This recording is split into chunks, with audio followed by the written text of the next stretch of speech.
So just briefly, this is Cocos. And what happens in Cocos is you see all these little yellow fish. They're the barber fish. And they clean the sharks when they come in and let them clean them. This is a video from a GoPro that's left at one of the cleaning stations when all the divers leave. Because often we don't get to see this activity because sometimes the sharks are just too shy to come in with so many divers. And this is what happens in their daily life, is they do this. And so this is why we go to Cocos. And I'll just move along through this. There's a scalloped hammerhead. And when things are really on fire, these fish are all right in with them.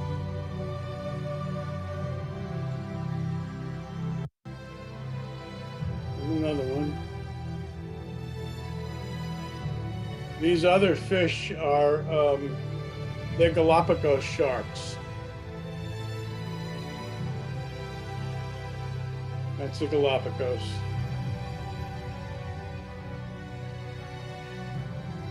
Here come a couple hammerheads and a Galapagos. Here comes another Galapagos. So this guy would make a great wide angle photo because he comes in close enough, as does this fish. But for the most part, oops, we don't want to miss that. There he goes. So this is all taking place with no divers present.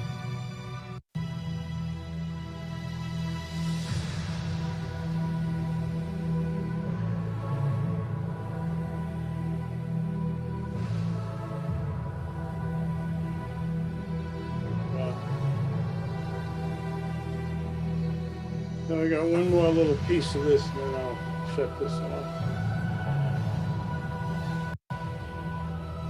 Will they leave the GoPro on a tripod? Is that it?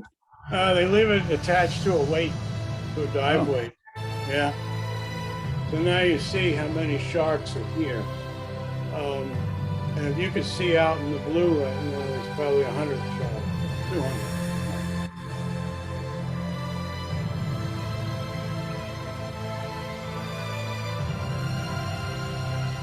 And here comes the star of the show, which would be a tiger shark. One of the smaller tiger sharks that we get to see. And away they go. Oh, we can get rid of this. How do you like that? I'm going to give you a little bit of what the island itself looks like, if that's okay. Mm-hmm. That's not going to work.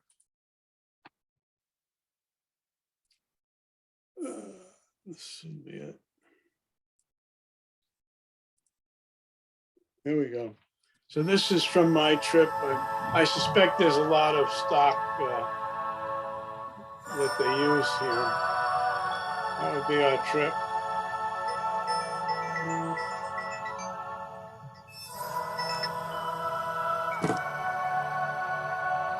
So this is Cocos, pretty rugged, mostly jungle. Waterfalls everywhere when it's raining. It's often raining. They get about 12 feet of rain a year.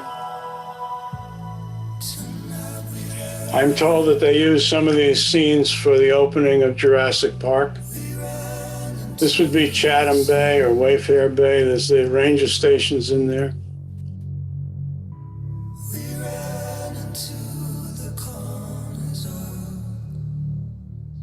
These are the dive boats sitting in.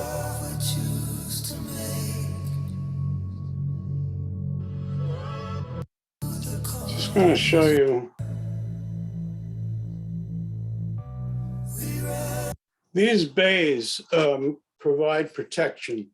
So there's one bay here, which I believe doesn't matter what the names are. This may be Wayfair Bay. And over here we have Chatham Bay. And the boats move back and forth depending upon the weather, and it gives us a place to hide. Whereas if any of you have ever been to Mapello, which is similar, it's wide open and there's no place to hide at all. You don't need that.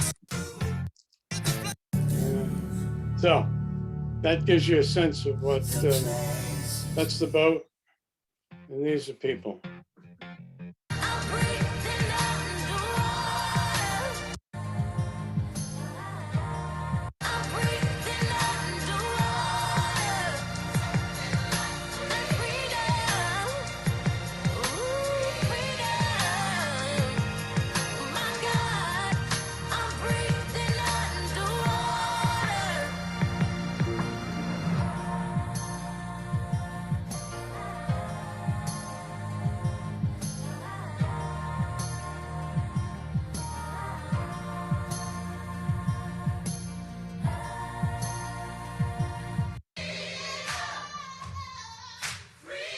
Oh, yeah.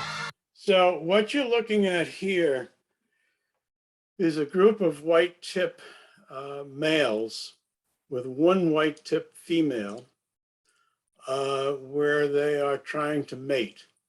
And the way sharks mate, you may be familiar with it, the male will grab the pectoral fin with its mouth and hang on until the female relents. And you'll see here as this goes on that they tumble to the ground. I think there's a song that goes like that somewhere. You'll see here, right here.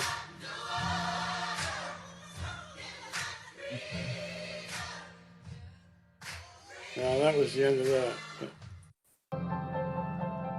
Oh, there I am. Look at that. This world of ticking clocks, I hope I'm getting through. There's the sharks out in the blue.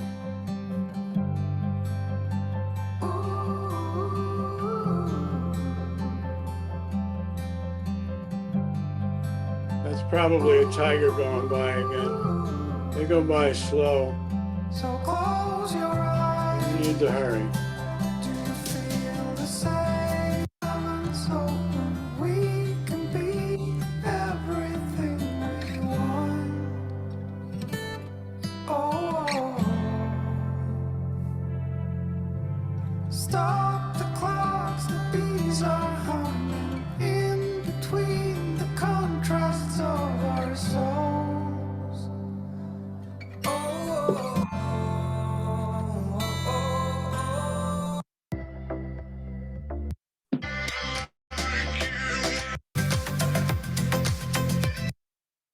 okay, so somebody has to navigate me back here.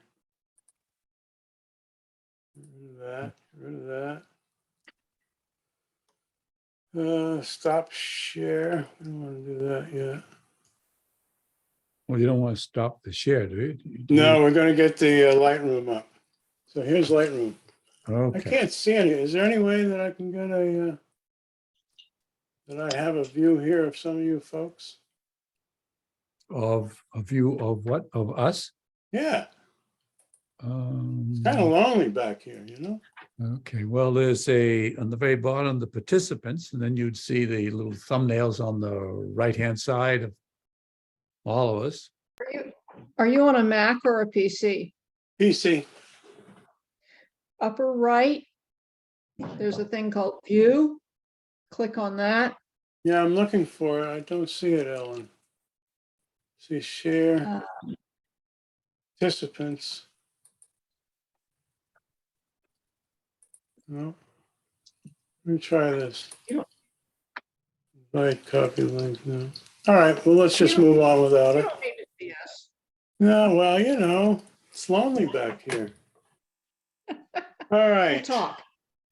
So, can you see me? No, you're hiding behind the screen. Oh, good. That's not fair if you could. Yes, we can see you. Is that a gin and tonic? Oh, that's not fair. Andy, did you lie? I guess I better behave back here. Let me see if I can get to where we need to go. Come on. Where are all my photos?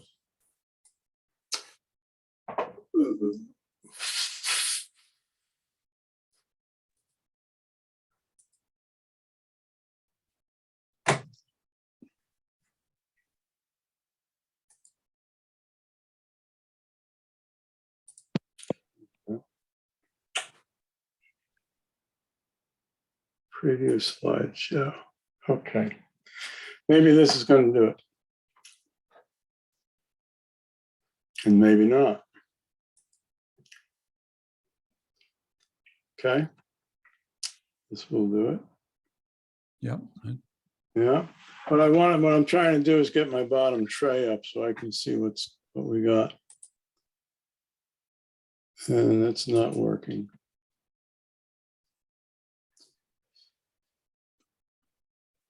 Here we go. I got it. All right. Why isn't the bottom tray coming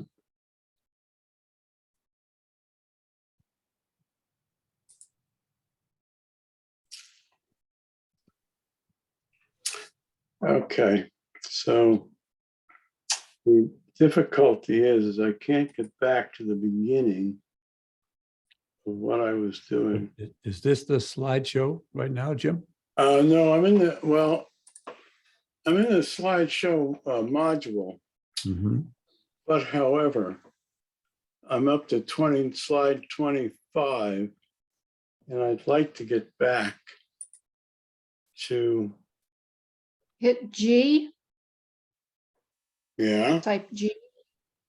yeah, just G. Yeah. Yeah. No, that didn't do anything. Whoops, what's this? Sorry, an error. Okay, here's what we're going to do. I'm going to close this program. Oh. Yeah. In fact, it did close. It closed by itself. So we're going to have to get it back up. I'm sorry for this, guys. No, I had it all set up, but you know how those things go.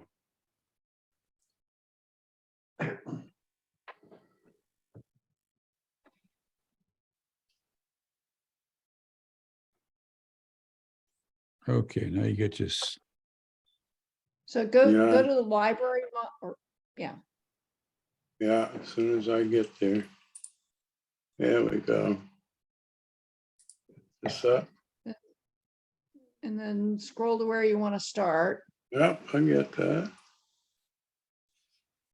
You're scrolling through the folder. You probably want to be. No, in I the got it. middle window. No, I'm there, Ellen. Okay. I'm there. Yeah, thank you. Yeah.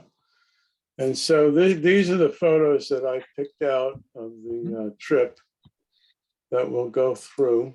There's only 29 of them. And as I said, it was quite the learning curve. There's one of the things that happened is I was on the wrong boat. I was on the other boat. As it turns out, the blue boat, there were two teams, blue and yellow, and the blue boat came back from almost every single dive with a wow. And we came back from almost every single dive with are you sure you saw these things? Because for some reason or other, we just didn't have the same activity as the other boat had.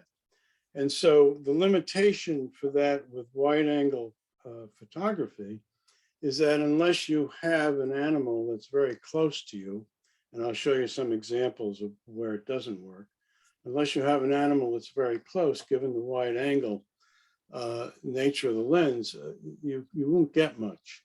It needs to be in close. And so mostly what I resorted to was a technique where you take a photo of the foreground and include something interesting in the background. It gets kind of complicated because you're trying to get the foreground in focus, trying to get the color of the water in the background. And I can tell you my equipment is an SL2, a Rebel Canon SL2 and DSL. I've got an Icolite case with a 5-inch dome and a very small sub strobe of 51. So it's probably the smallest strobe they make, if they still make it. And so you'll see with the light at times that it could have been a lot different. So let's go to the slideshow.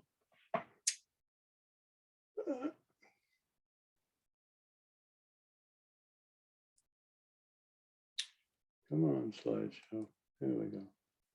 Go to the slideshow and let's get it moving. So this was my very first photo with the wide angle lens. And you'll see in the foreground, now you'll have to have some patience. Go ahead.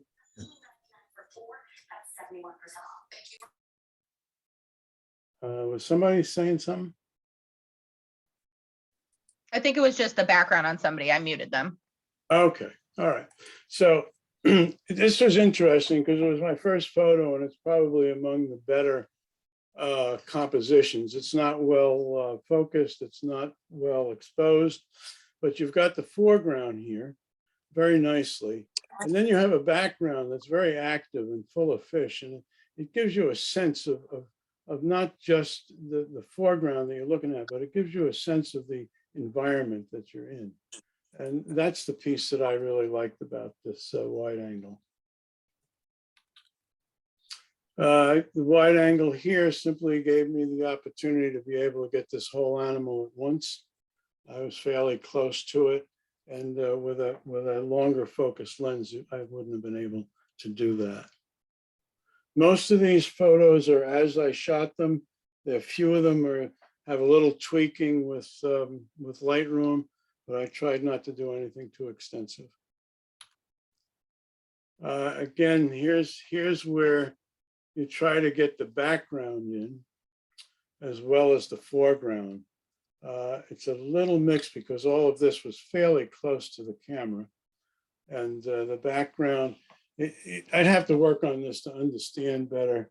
As I understand it, to get a bluer background, such as the water there, you would shoot at a higher speed with the shutter. When you slow the shutter down, you get more light in, so you can get it washed out like this. So there's the problem with the wide angle, trying to shoot an animal that's not right up on top of you. Forget the focus, it's terrible, et cetera, et cetera. But that's the nature of the beast. I can tell you from my notes.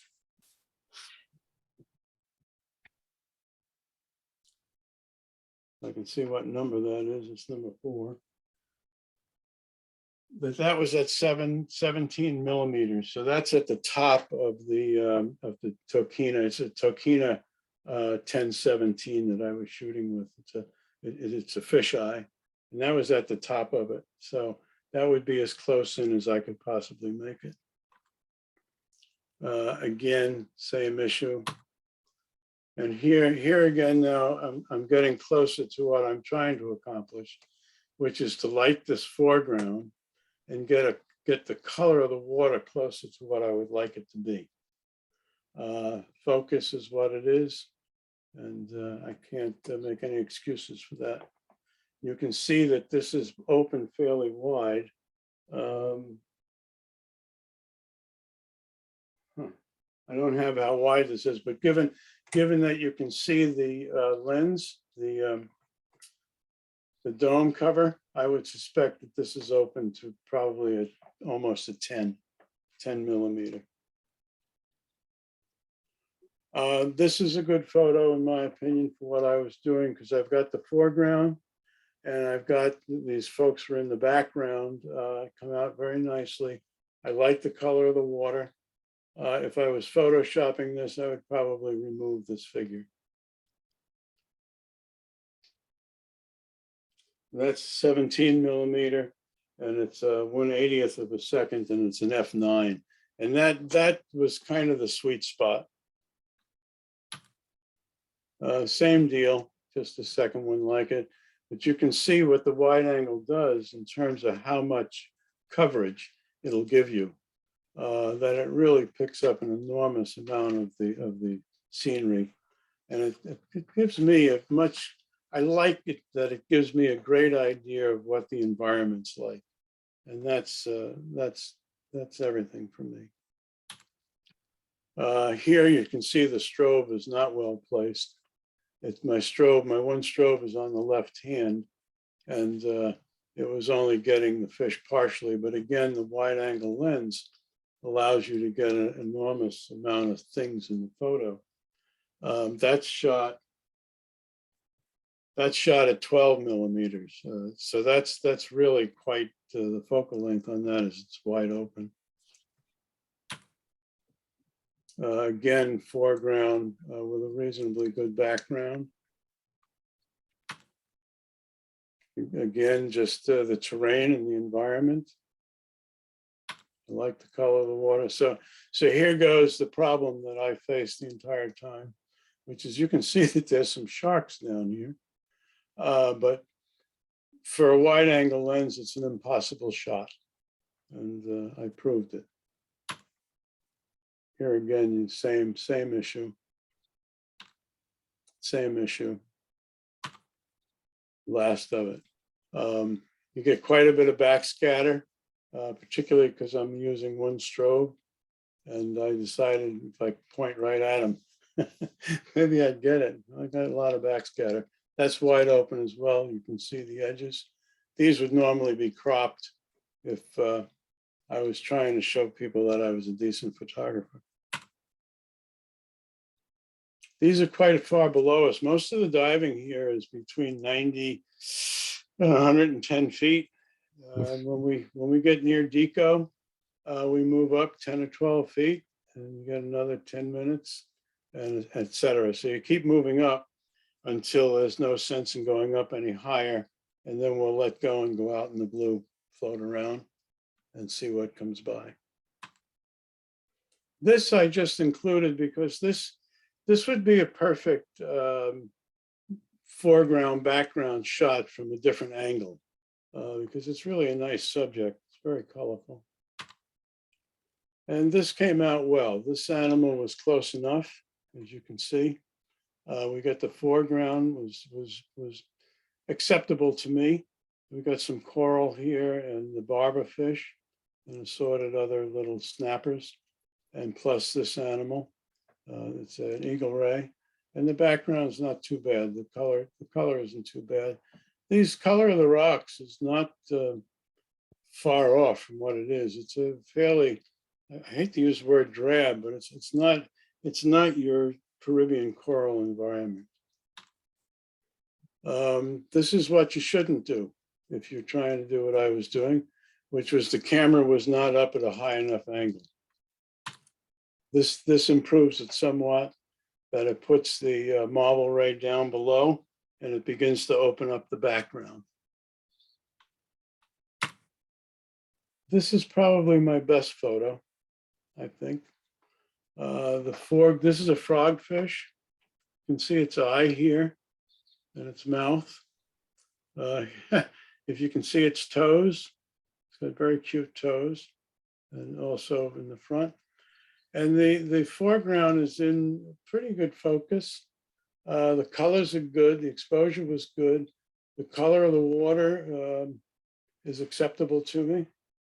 It may be a little darker than I'd like, but that's all right. And this person here is in good focus. So let's see what that was. That was one.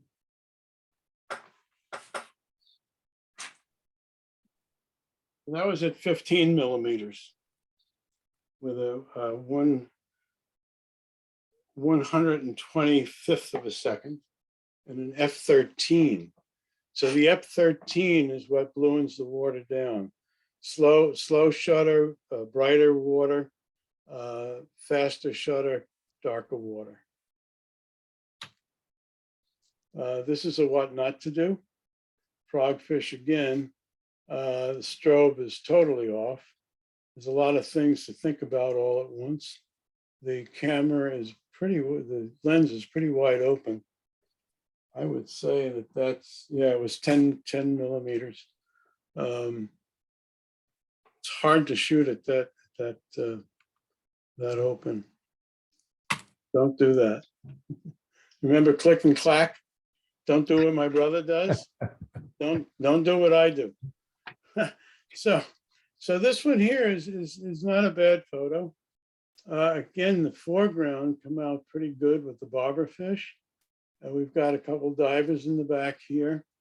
I would have shot a higher shutter speed in order to get a better blue in the background. But otherwise, the focus isn't too bad. This is a favorite because it helps to show this, I know the name of this fish. Oh yeah, it's a, gotta look it up. It's a puffer of some sort. I think it's a guinea fowl puffer. It puts the fish in context, and it puts the fish in its environment of what it's like. This is called the coral gardens.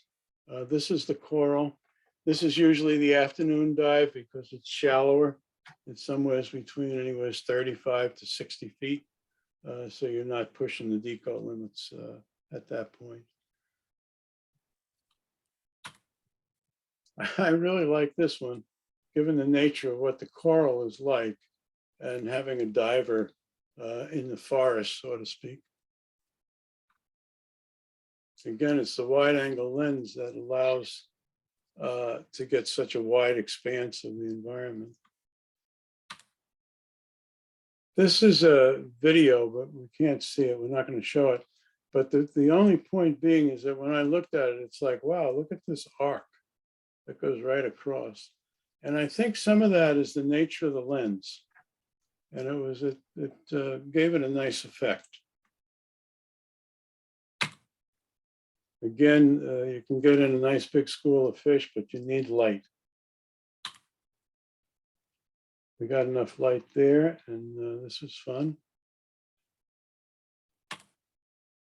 And this is the last one, I believe. And the reason I included this is because of the distortion on this white tip's tail, unless it's a species I don't know about. But I believe it's like someone took the tail and just stretched it out. And that's the distortion from the lens itself. And that's back to the beginning. So I'm going to get out of the share unless somebody wants me to go back somewheres. I dare you. Okay. Let's do this. Do you want to quit that? We do. Stop share. Okay. All right, here we go. There we go. So go ahead. No, go ahead.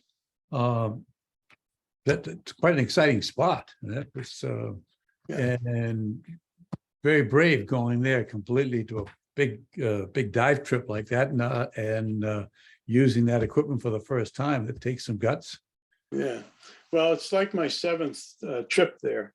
Mm-hmm. And it's a spot that you want to go back to again and again because even though we didn't get into the number of animals or the close encounters that you would be hoping for, the diving there is just spectacular. It's always challenging. The currents are challenging, and getting back in the boat is always a relief, especially for me at this point. A couple of notes. About wide angle. It was my first time really doing it, Andy. And it's opened up, one of the reasons I really like our group is that it really pushed me. It opened up a whole different thing. You know, my photography has often been about portraits. You take a picture of a fish, and you take a picture of a fish, and you take a picture of a fish. This opened up technique, more attention to the manual settings, which I've always used, but this was challenging. It also opened up the possibility of being able to photograph and enjoy better the environment itself, that the context in which these things live, which is beyond photography. As I say, I didn't do an awful lot with these photos purposely. If any of you use Lightroom at this point, that's another whole discussion about where photography ends and Lightroom begins. But it's remarkable the things you can do. So I think that's about it. I could go on and tell you more of the what not to do, but other than that, you can learn yourselves. Well, that was very good, Jim. Very good. Well, that 10 to 17 is a difficult lens. The lens can do so much, but it is a difficult lens. Setting it at, when you were getting the vignetting on the sides, that 10 is, when it's open that wide, yeah, you have to, so many things come into play, and you have to be real careful. So you got some good shots in it. Maybe a bigger strobe might be the next thing. Yeah, I know, more weight, more money, but Yeah, like they would give you two more light. maybe, Huh? like maybe not. I've often thought of just going back to a point and shoot, you know? Oh, no. You should have good stuff in it. Well, thank you very much, Chip. Thank you. Well, thank you. Thanks for the opportunity. So I have a question. So I love seeing those big wide angle. I love wide angle. I love seeing the situations, the places and the whole, the whole situation. Big fish, little fish, distant. So I would like you to go into what would you do differently? Because some of those shots were fabulous, and you really felt like, I was on that dive. I can see that, what do you think? What are you doing differently now next time? Well, by the end of the trip, I had put my 18 to 55 lens back on because I was so confused about any setting that what I would do differently is to play a little bit more with my settings to be sure. I would also be in the blue boat rather than the yellow boat. because honestly, I didn't really have the opportunity, except for the one shot of the eagle ray, to get in close to some of these animals and use the wide angle lens that way. What would I do differently is keep practicing. There's an article, Blue Water Photo is probably the place I started with their tutorials. And, you read the first thing they say.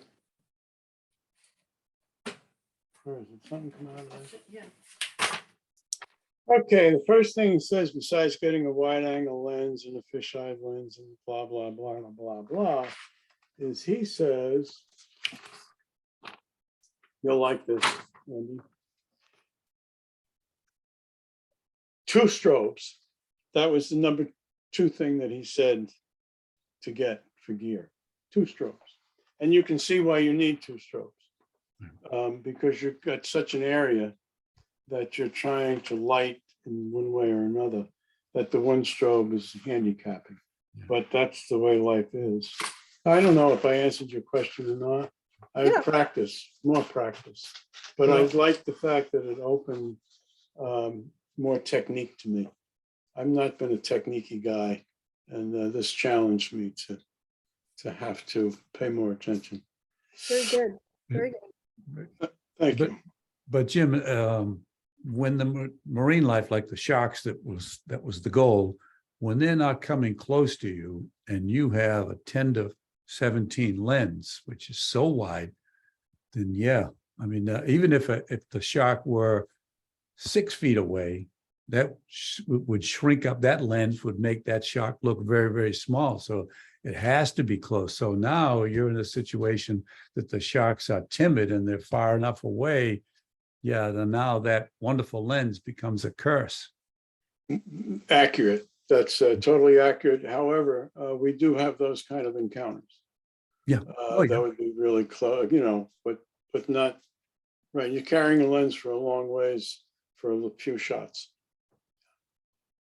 I'm going to, what I would do differently, Becky, is I'm going to Rajarampot next week. Ah, And I think that will give me some more opportunity to use the wide angle lens with a lot of good colors and fish and coral. And I hesitate to use the word landscapes, Andy, but vistas that would allow me to do the foreground with some vistas, and that's what I would practice. For sure. Yeah, that's a fantasy land there, Raja. Yeah. are you taking both lenses? Are you taking more than just the one lens? Yeah, I'll be taking my close-up lens and my macro lens and the wide angle, and the kit lens is very versatile. I mean, it opens up to 18 to 55. So those 3 lenses is what I'd go with, and a what is it? A flat port for the macro. Are you bringing a second strobe for Raja? No, I don't have a second strobe. I don't want to dive with a second strobe. Who asked me that? Virginia. Oh, Virginia. No, I'm not. And it's a real handicap. I've never wanted to dive with that much equipment. I see that much equipment going in the water and it's simply not for me. I get that, but my heart breaks a little bit when you like want to try to take wide angle with just one stroke. Yeah, well, you got to live with. As long as you're having fun, that's what it's about. Well, mostly. Mostly. I'd rather spend the money on the dive trip. That's where it comes down to. But thank you. Well, Anybody thank have an extra lens, extra strobe they want? Thank you very much, Jim. That was Well, wonderful. thank you for the opportunity, guys. And now we swing over to Matt. Matt, is your presentations your favorite photos, and are they from Cape Ann? Unfortunately, no, none of them are from Cape Ann, but yeah, mostly from out near Seattle and then some down in Panama. Oh, okay, good. Yeah. Let me get my presentation up.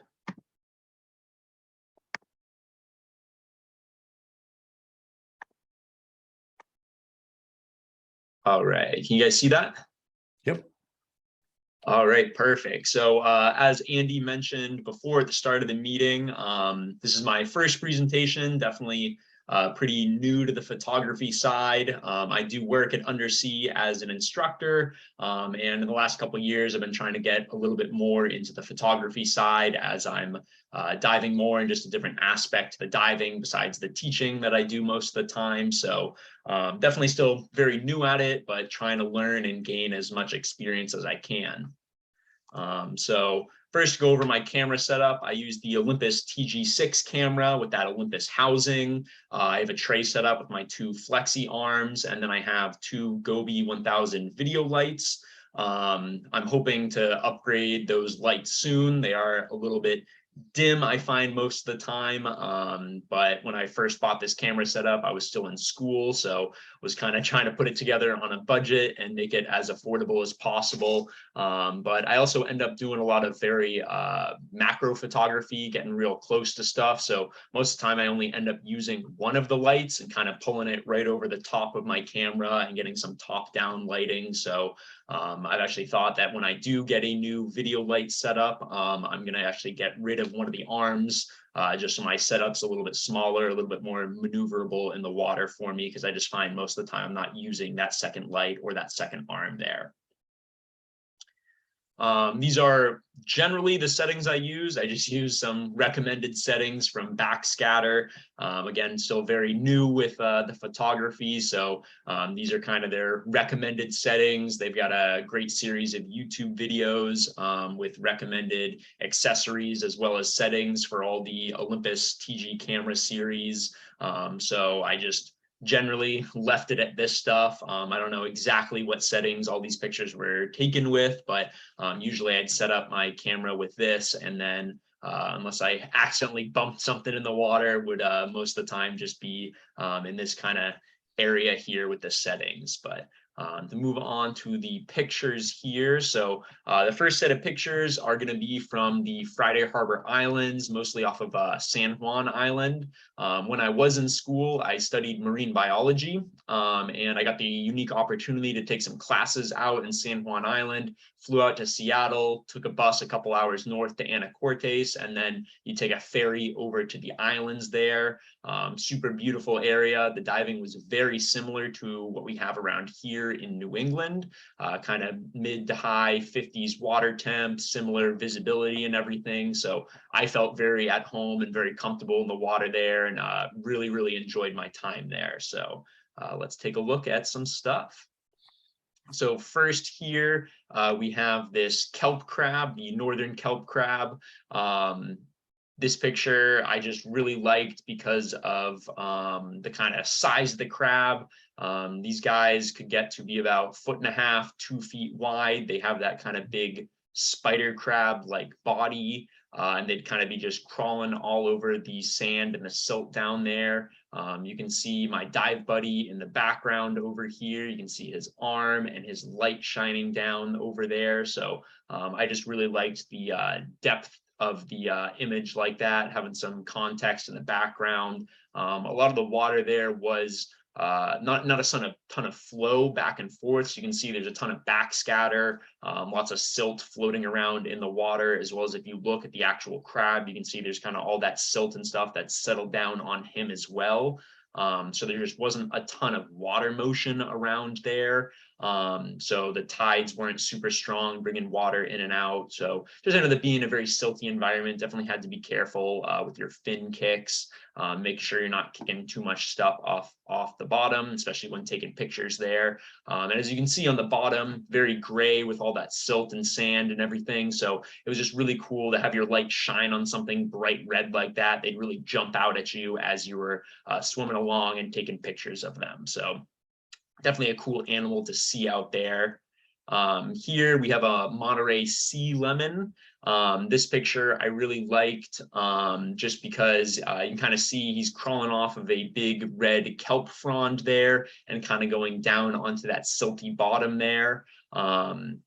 And just kind of the dynamic. I took a bunch of pictures of this guy, and this kind of ended up being the best one. But getting that dynamic of it crawling down vertically off of the kelp and then going more horizontally onto the ground there, I just found super interesting. Again, I'm very new at the photography, so I just kind of see stuff and start taking pictures, hoping they turn out well, moving my light around a little bit. But I just really liked the kind of dynamic of this one, having it nice and horizontal, diagonal across the bottom right there and coming across the picture. Got the rhinophores up front pretty in focus, so that worked out pretty well there. A lot of my pictures ended up being pretty lucky, or I put the credit towards the camera a little bit more. Absolutely love the Olympus camera. It gets really good pictures without me knowing what I'm doing, so would definitely recommend to anyone else looking to pick up a camera and get into the photography. Hey, Matt, how big is this thing? This one's probably about 6 to 8 inches, I'd say. They have some pretty big nudibranchs out there on the West Coast. All the ones I saw were pretty big. I've got another one and another slide or two that is even larger, but they did have a couple species that were really small that I'd find off the dock. But they had some big ones that were even up to a foot long, which I was super surprised. I'm used to our really tiny ones out here. So seeing some big ones that were obvious you didn't have to go digging for was definitely a lot nicer for the photography aspect. Thank you. All right. So this one here is the one that's a little bit bigger. This is called a golden dirona. This one was probably about 10 inches long. And this species can have a lot of color variation. This very nice kind of yellow color, but they can be very dark orange or even more pale white. But I just love the coloration of these guys, having the white spots along the kind of mantle on the bottom, having those nice white tips on the top there. And again, just having lots of color contrast out there, I found super fascinating. You can see all that silt and everything settled down on the kelp that it's climbing along. So just getting to see a perfectly clean, bright colored animal moving along there was such a cool opportunity.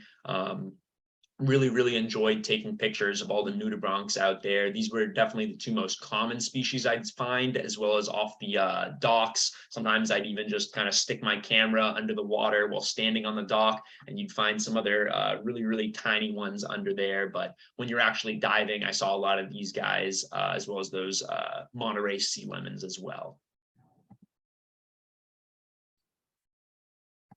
Right. So this one here, this might be, I think, the best picture I've taken. Ended up being super in focus, was super happy with how this picture came out, this mosshead war bonnet.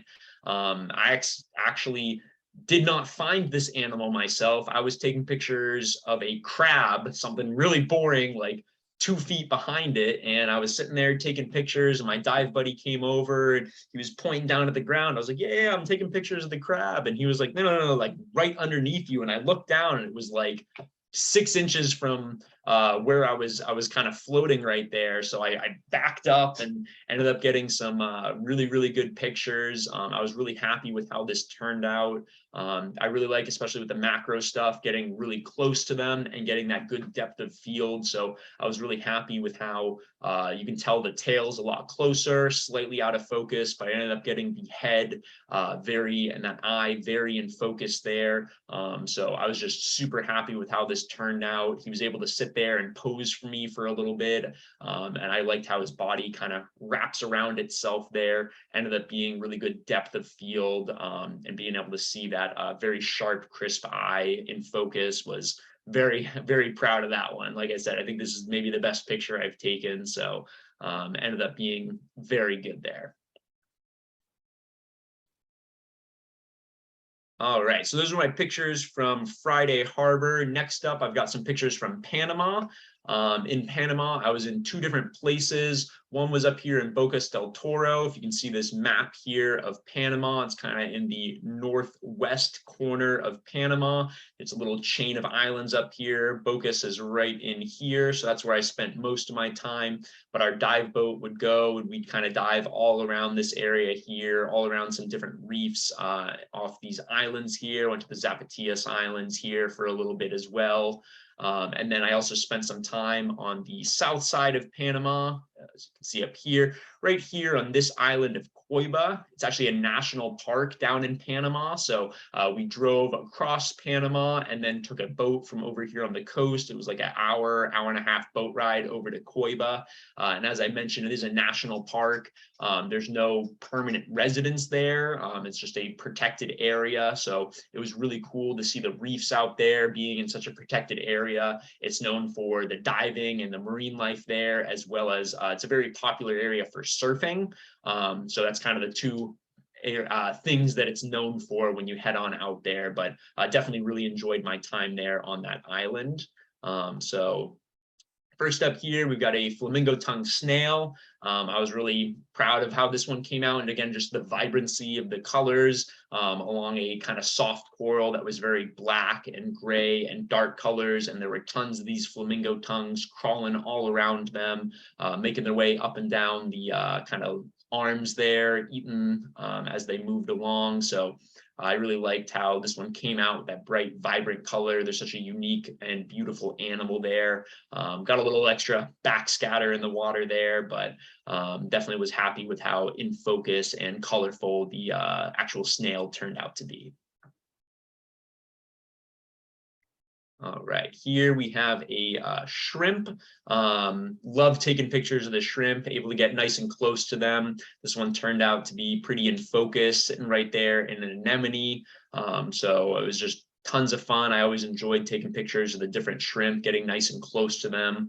And they were all over. I kind of learned on this trip to Panama, it was actually my first time being in the warm water. I'd done all my diving up here in New England and then was out in Seattle. And so Panama was my first time to be in the warm water. And I kind of learned pretty much any anemone, there's going to be a shrimp living on there. So every time I swam past an anemone of some kind, I'd go over, check it out, see what I could find there. And this one just ended up being a really good picture. They kind of had this cool thing where they're a little bit orange in their body. I'm not sure if that was from what they were eating or from their size or anything like that, but I just found their coloration was very beautiful, having those bright blue arms there, and the kind of contrast with the rest of their body was super cool. Ended up getting the antenna pretty in focus as well, so just good in focus, ended up coming out very detailed there.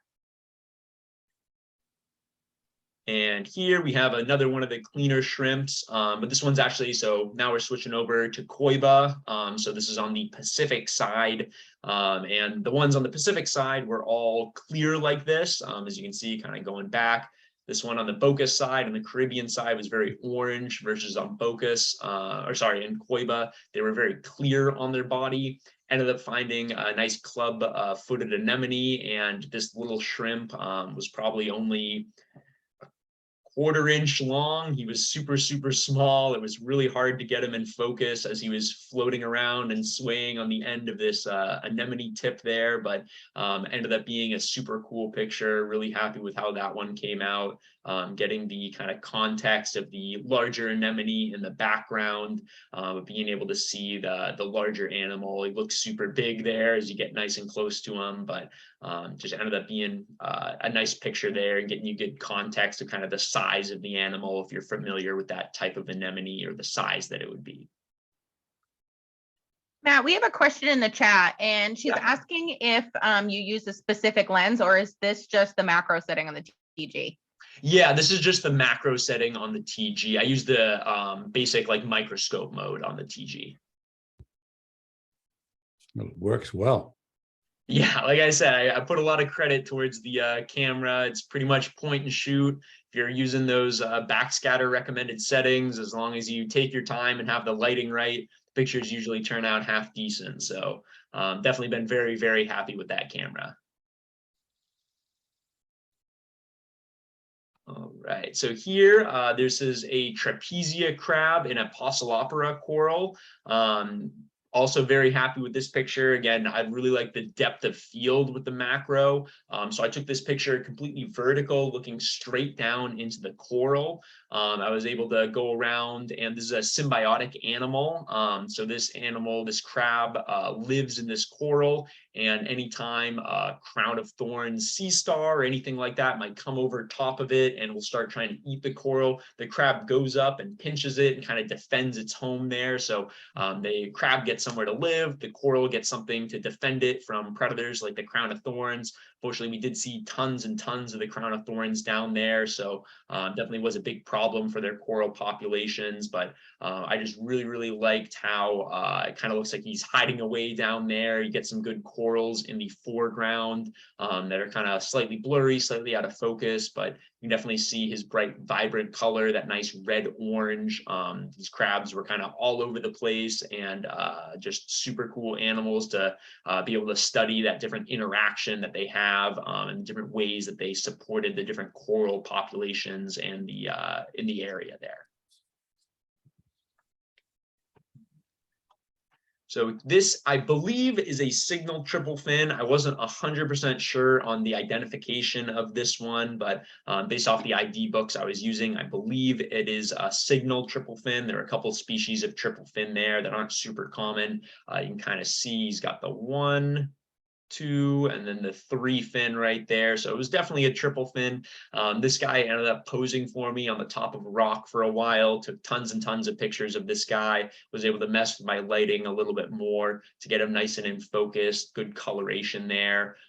These guys were super beautiful. I saw tons of them when I was down there in Coiba, but a lot of the times they were reminded me of the grubbies we have around here. If you kind of look at them or shine your light on them, they'd immediately go and kind of startle away. It was hard to get pictures of them, but this guy was pretty fearless sitting on the top of the rock, and definitely posed for me for a little while. So ended up being able to get some really good in focus pictures of this guy.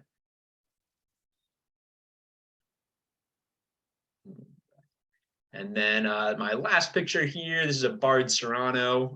This one ended up being a great position, kind of reminded me back to that sea lemon that I had earlier. Good kind of curvature in the picture frame. I got the whole fish right in there, nice and in focus. And I just liked how his body kind of curves and takes up most of the area in the picture. That was something I've been trying to work on, is just trying to make sure my camera, or sorry, the fish or whatever subject I'm taking is the focus of the image. Sometimes I'd take pictures a little too far away and it seemed like there was a lot of empty or useless space around the edge. And so I'm just trying to get a little bit closer, zoom in a little bit more so that the picture is filled by the subject itself. Trying to just keep everything in focus, but really loved the coloration on this guy. This one is still maturing a little bit. He was pretty small, probably only about 3.5, maybe 4 inches or so. They can get a little bit bigger than that, but definitely was just a lot of fun trying to take pictures of him. I loved getting the eye in focus on these guys. The really, really big fish eye there has such a unique shape in the iris as well. So it was definitely a lot of fun getting to take pictures of these guys down there. All right, so those were my 10 favorite photos. Thank you. Great photos, Matt. Very, very good. Very good.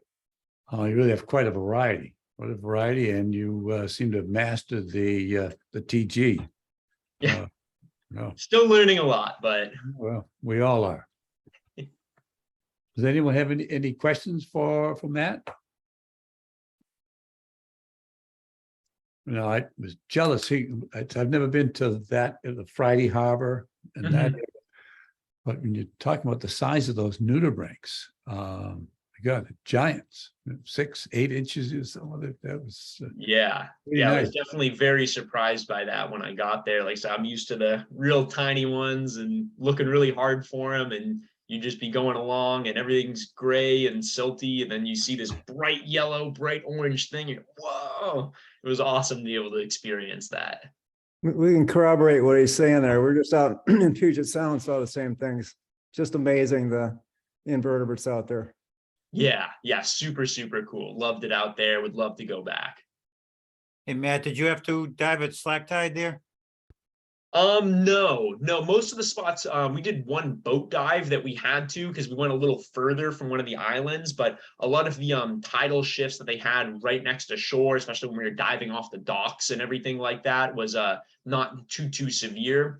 But most of the environment there can get really deep really quick. So if you went 50 feet away from the dock, it could drop down 200 feet, vertically. So we just had to make sure we were always staying close to the shore and everything. If you went out far enough and it got really deep like that, the currents definitely ripped through those channels, but staying close enough to the dock and the shore, it was no problem at all.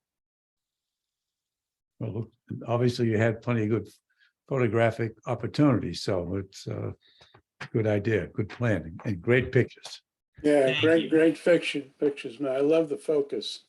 That camera does an amazing job focusing. Yeah, I would definitely recommend that camera to anyone even interested in the photography. I've had a great experience learning the camera. It's very straightforward to use and ends up with some great pictures. Great. Thank you again, Matt. Yeah, of course. Well, for the last part here, what I would like to talk to you about trying to, because this is our last meeting this year, and like to know some of your thoughts of what you would like next year to be like. What could we do? I mean, we have in the past, and this is not blaming it, but in the past, Whitney has sent out some questionnaires, and we all get busy, and I'm guilty of doing the same thing for other scenarios, and you don't get back and you don't answer them. And then so in our situation, we have, quite we have a very interested group, all different levels, all different camera equipment. So getting presentations that people are interested in sometimes can be a little challenging. So we're going to ask you some questions. I'm going to ask you some questions, and then you can answer on the chat. And these questions are because we all go through the same thing. You're in some place and whether it's in a seminar or something, and then they ask you, questions about any suggestions. And then, I'm guilty of the same thing. You don't want to reveal, well, geez, it's going to show that I don't know anything.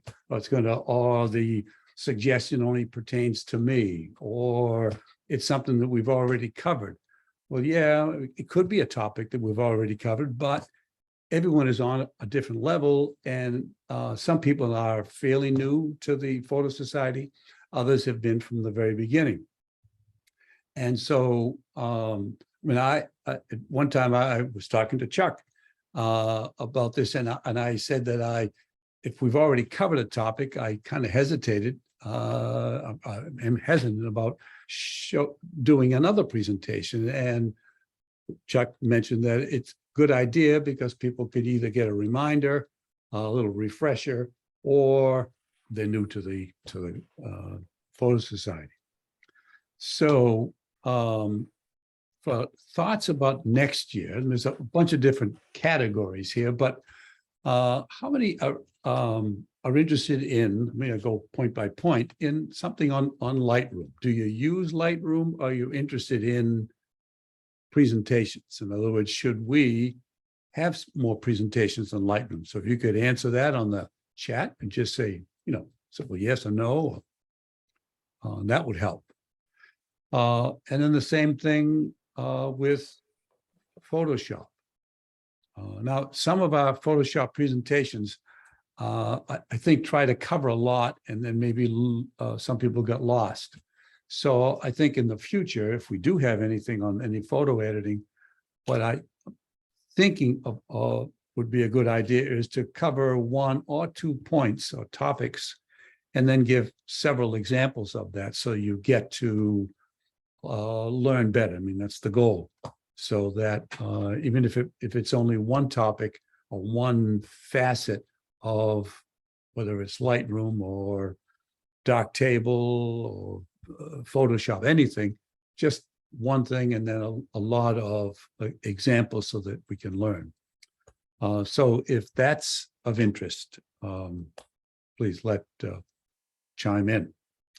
Also, if you'd like to say anything right now, that would be cool too. So. And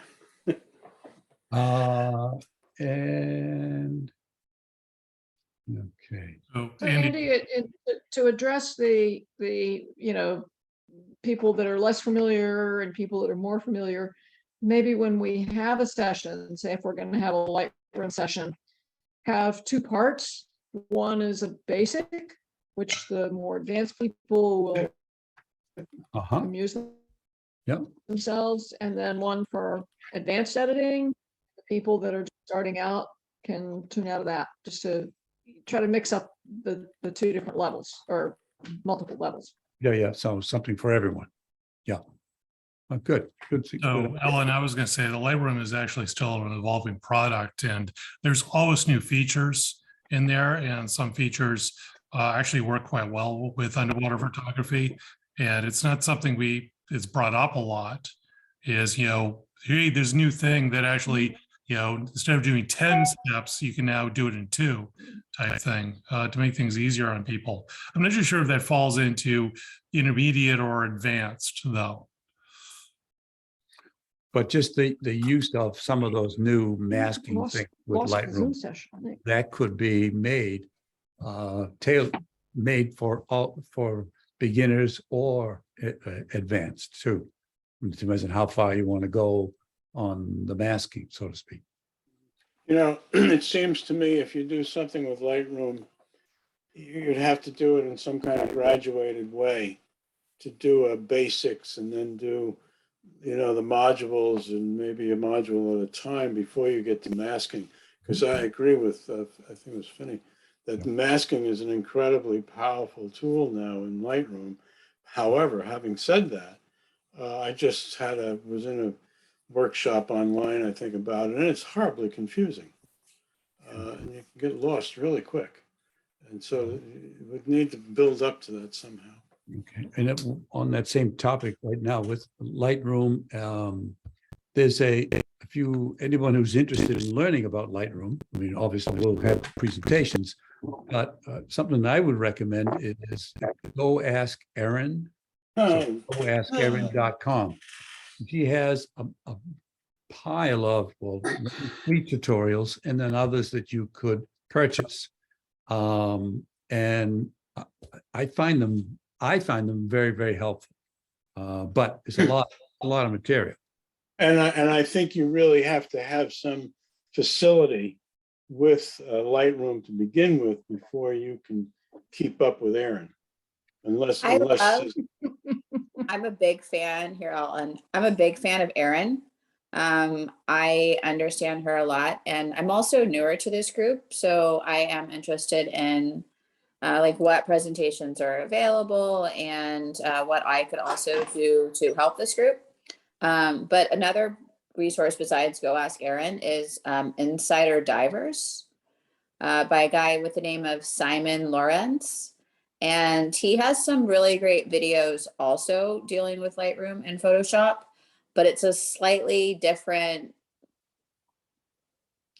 more almost friendly approach than Erin and Go Ask Erin. And I've been a big fan of Go Ask Erin, and she got me through the pandemic in a lot of ways.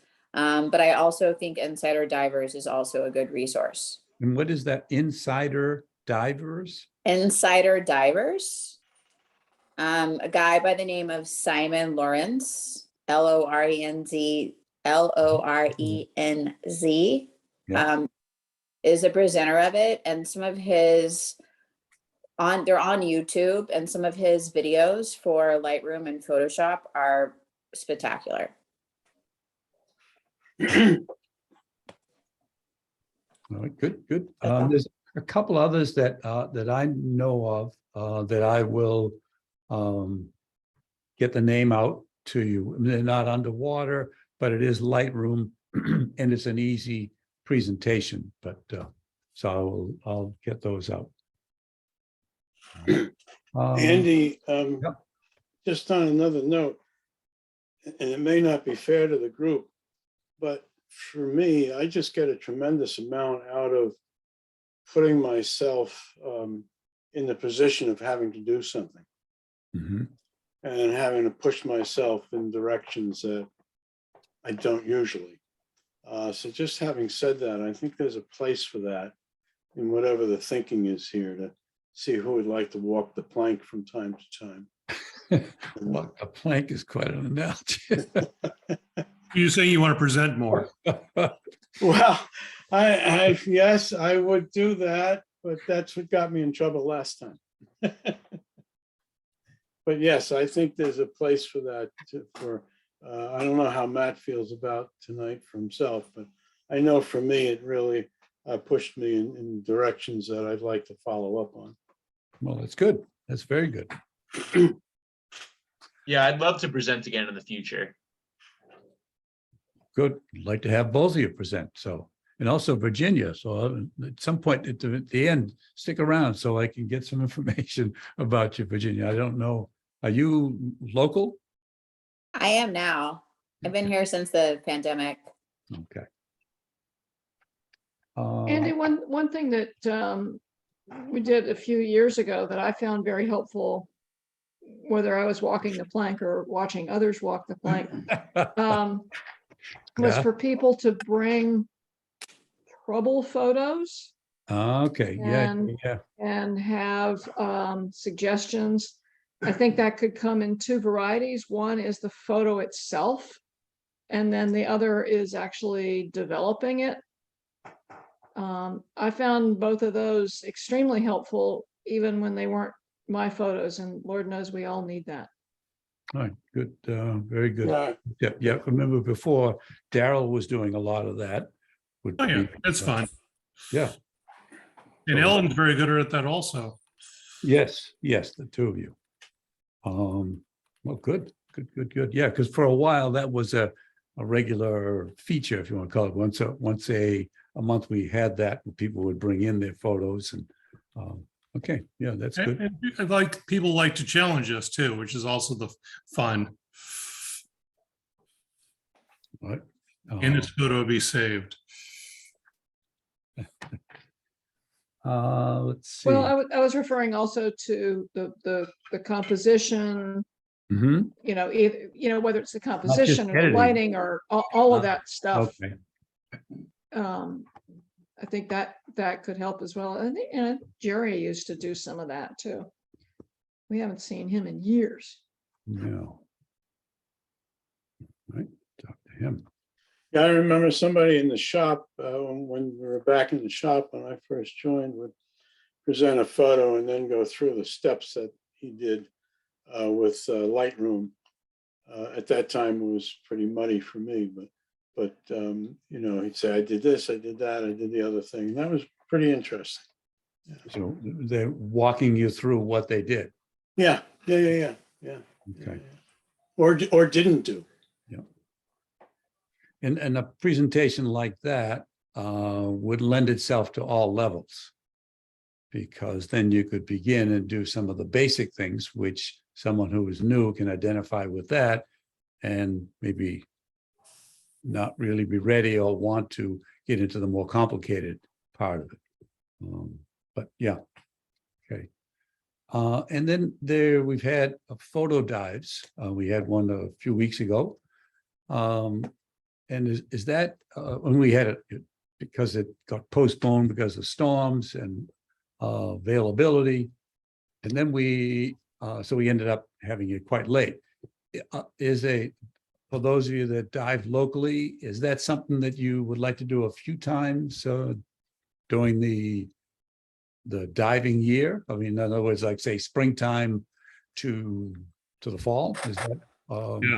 Yes, definitely, especially since I missed the last one. Okay. I would love that. I missed the last one too. That was the last charter for the Cape Ann 2, the same day. So unfortunately, I would love to get together more often. Yeah. Okay. And also at some point, if you could really even now, or just send some suggestions of what you would like to do on that dive, because what we have done, we've had it twice, last year and this year. And each time what we did is everyone went out and dove. Obviously, we had 10, 12 people, 14 at one time. And everybody dove and then come back and then we talked for a while, but I didn't know if there's anything else that people would like to do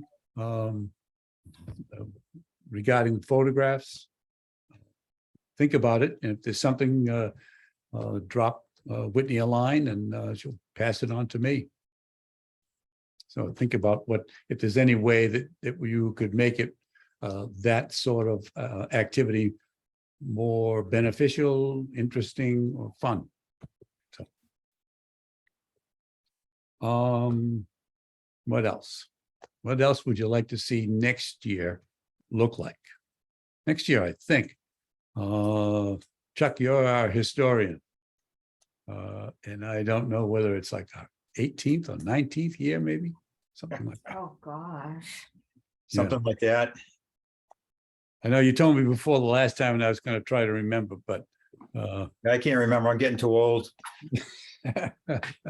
well, anyway, I think it's something like that.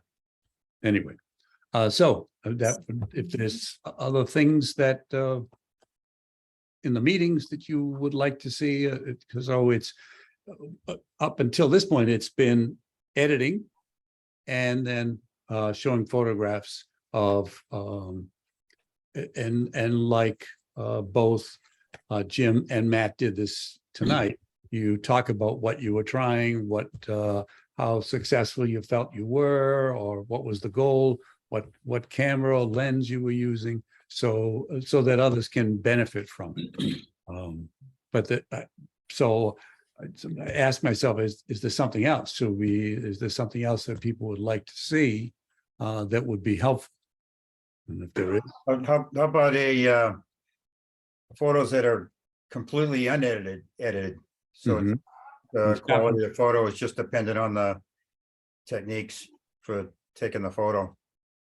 I mean, so just a raw, just an image right out of the camera. Right. Maybe let them crop it. Well, but you got to be careful with that. So Right. there are two kinds of editing. So if you're shooting raw, there's no way that photo is useful. You've got a white balance. You've got to do the basic editing to that photo. So when you look at photo contests, there's that first panel in Lightroom. That's the stuff you're allowed to do. And then there's more creative editing, which gets into, you start messing with hue and saturation and all that kind of stuff. So there's a definition that needs to happen of what right out of the camera means. If you're shooting JPEG, that's a little different because the camera is doing the developing. Right. So sorry to go on about this, but No. Lightroom is called Right. Lightroom because it's like Darkroom, which, it's not like you can take an old film and just go with the negative. You have to develop it. So there's developing and then there's developing. Maybe that's a topic.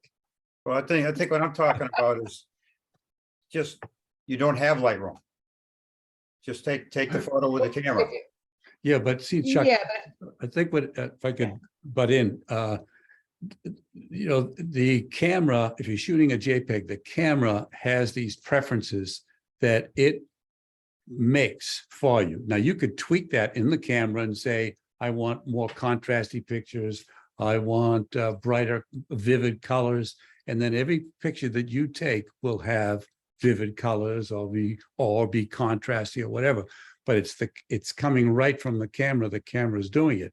But those people that shoot raw, it is just raw data, and there is no image.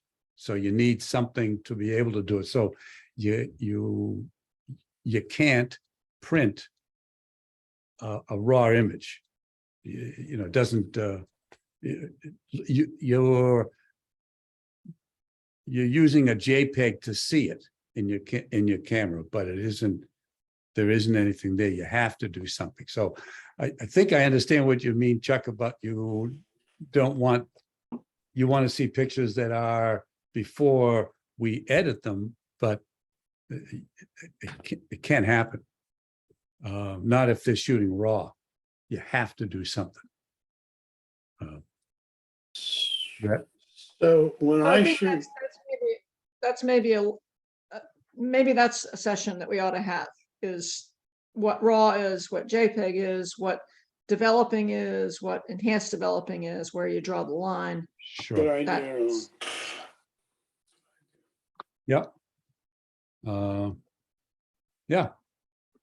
I mean, at one time, a long time ago, I think we did talk about the difference between that and what it is, but that was a while ago. So yeah, we could certainly do that again and just to explain what that difference is.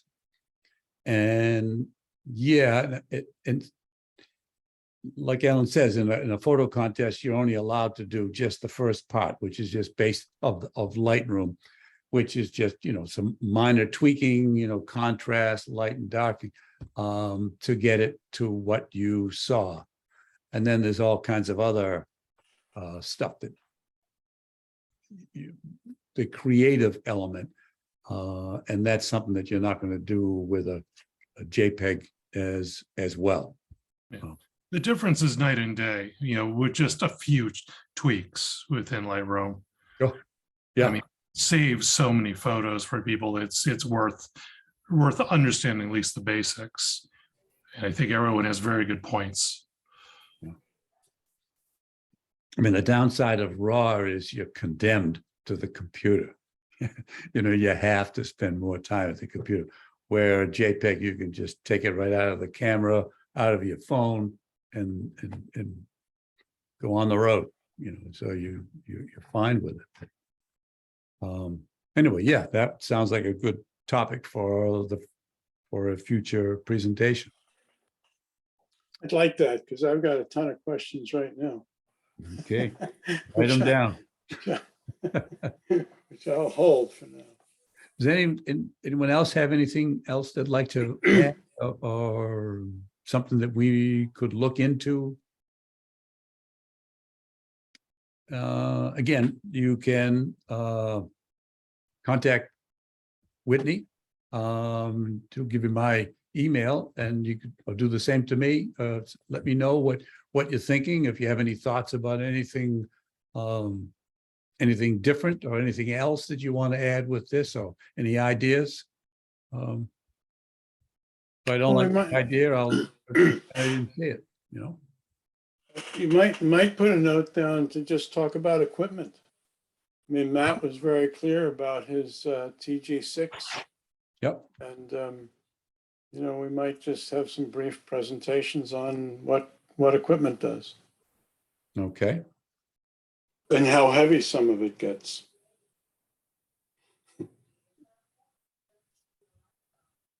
Not making fun of Andy's camera. I agree about equipment because I would like to buy equipment soon, and I would really like to discuss equipment soon.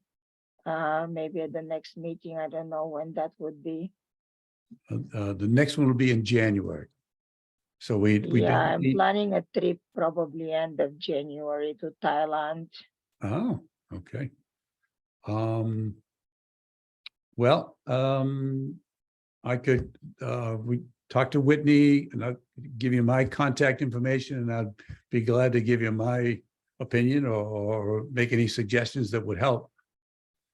Could you put the emails in the chat? Because I don't know how I got this link. I just put my email into the shop that Matt runs. I just got a bunch of stuff from there recently and I put my email address there. So that's how I got the link to this very nice presentation. Okay, well, I just, I'll put it right in there in the chat for you right now. Okay, great. Thank you. You're welcome.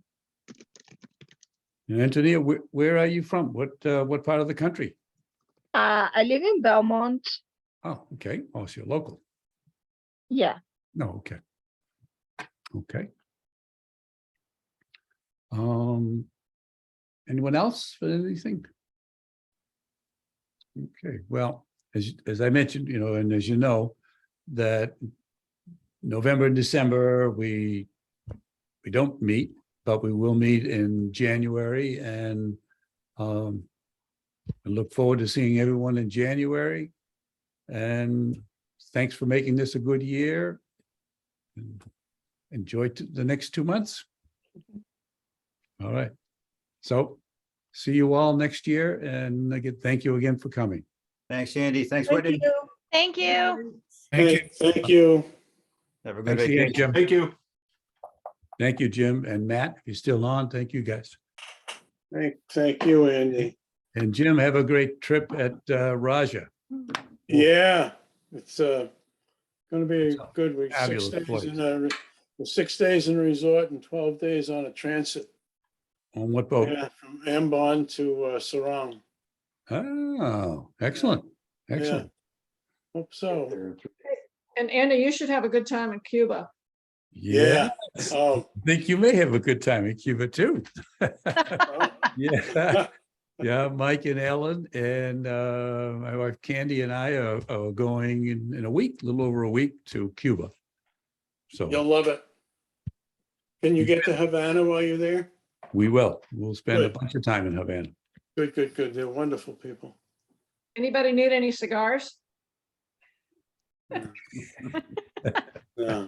Thank Listen, you. this is a good time to start smoking cigars. Rum. You How know? about some rum? No cigars. Oh, rum's bad for you. It's bad for your stomach. Stick with the cigars. See, Ellen agrees on the rum. Well, okay, guys. Good night. Be well. Thank you. Thank Good night. you. Good night. Good night.